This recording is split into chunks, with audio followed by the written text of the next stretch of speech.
Ito ang babala ko sa inyo. Oo, ano babala? Babala ho. Ako mismo, ha? Ito, personal kong opinion to, ha? Oo. Sabi-sabi lang yan, personal yung opinion. Hindi naman magsasalita ang mga yun kung walang basbas sa taas eh.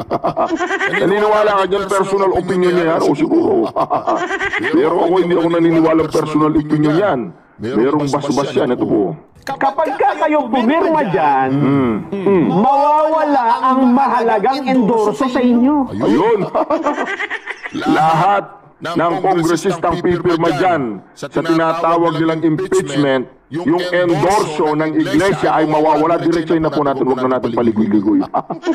Dahil sa ayaw at sa gusto ninyo, mga tinatawag nilang mga loyalista, kahit sabihin pa ninyo na sinusuportahan ng iglesia yung salaysay ni Marcos Jr. na ayaw niya ng impeachment, pero kung babasahin po natin